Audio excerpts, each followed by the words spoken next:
The Warriors have played better. Wiseman had the coming out party, but they win it 121-99 and a super fun one to chase all night long.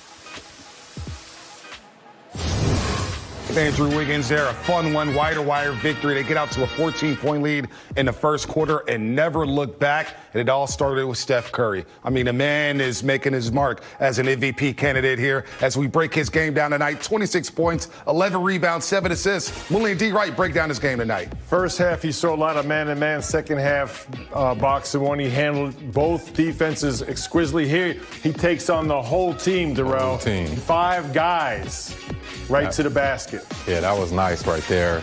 And right here, you know, setting his man up, coming off slow, knowing that the ball is going to find him.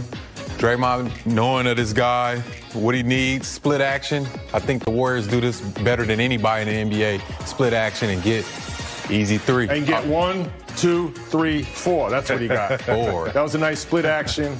Here, once again, Oubre comes over to set the screen, Rudy Gay, and Steph just leaves him in the dust. Another dance move, big-time separation. That is what we call a Steph Curry layup. Don't get no better than that, man. He left Patty Mills back in Moraga at his old college, St. Mary's. Or Australia, maybe. Australia, yeah, no doubt about it. Down under, he left him down under. Seriously, he cooked them all night long here. And Steph Curry's MVP odds. A lot of people were talking about Luka Doncic, LeBron James, and company. Here's the updated MVP odds for Steph Curry. You bet 100 on him, you win 800. But 5th in the NBA. I think he should be higher than Luka Doncic when you look at the start of the season. Jokic is right up there. KD will probably cancel it, with having Harden and Kyrie there, probably cancel each other out. And then Giannis, we'll see if he can win 3 in a row. I mean, he is one of the best players in the league. But if Steph Curry gets his team to the playoffs as a top 4, top 5 seed, how can you vote against Steph Curry? Seriously, I mean, you take Steph Curry off this team. We saw it last year. They won 15 games. Now you look at the Warriors, 8-6, middle of the pack in the Western Conference. They have a chance of going on a run here, Darrell. I think it's all about winning. You know, Steph Curry is going to be Steph Curry. He's going to bring his game every single night. Hopefully, he's no nasty junk defenses where he can get his game off. But I think he's going to bring his game each and every night, and it's all about winning at this point. If he wants to get higher up in that MVP vote, it's just all about winning. Yeah, his stats are going to be there. He's going to MVP individual season. If the wins are there, as Darrell said, he'll be way up the ladder. And I look at that list, after 14 games, he'd be 1 or 2. I'd have him and Giannis as 1 and 1A. Right. The rest of those teams, Brooklyn's established themselves. Denver and Dallas are struggling right now. Right. They're not even playoff teams, right? Yeah, so I'd have him 1 and 1A right now. I know Dallas had a big victory today, but, I mean, Luka, it was really Porzingis tonight with 27 and 13. Luka had a solid, okay game, 13 points, 12 assists. The record is right there, 500. Yeah. Their Warriors are better right now. Yep. So this is a play in the third quarter, though. We got to talk about defense, right? We know offense sells the tickets, but defense gets you deep into the playoffs here. There's a play in the third quarter that Malik loved that had him going here. Well, it's been a big emphasis by Steve Kerr and his staff to play team defense. Here they get back in transition, stop the ball, force multiple passes, contest. Every time a guy catches the ball, he's defended. Here Steph defends off the dribble, force another pass here, cross court, defend the ball. Draymond hands back, defends with his chest, Darrell, and here's what they wind up with: a desperation 3-point shot with 1 second on the shot clock.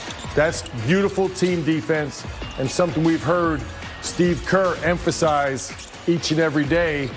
And tonight's win, although it was a great win after the Laker win, what we're starting to see is some chemistry and some flow on the offensive end and connectivity on the defensive end. Yes, they definitely look like they're connected on both ends, especially the offense, because that's what was really the last thing that came, for them, to get going and flowing. So I think they're doing a great job on the defensive end. Those plays right there, making a team use the whole shot clock and stand in the defensive stand, that's what it takes to win. And I got to think a blessing in disguise was that cancellation of the Phoenix game. Mm-hmm. They got 2 days of practice. Mm-hmm. They just look so much more fluid on offense and defense. Spurs tonight shoot 36% from the floor. That's right, 36%, but the three-point line, 4 from 33. That's 12%, folks. This ain't the 90s, 80s. You're not going to win like that. 4 for 33 from the three-point line here. And let's talk about the young fella, 19-year-old James Wiseman. A lot of people, the instant gratification era. Oh, what's going on with him, man? 4 points, 3 rebounds against the Lakers. And Anthony Davis, man, maybe he needs to come off the bench.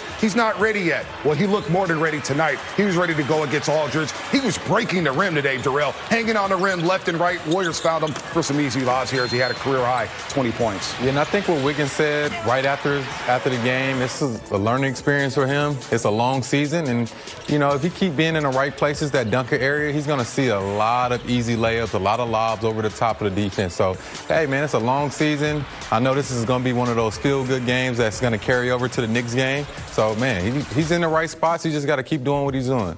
We talked about this pregame. He's in that starting five. He's basically the fifth option. Right. He's going to be the beneficiary of the way the offense is flowing. The thing I noticed tonight, all those baskets he had, it was by blow-bys by the Warriors, something they've been having a hard time doing.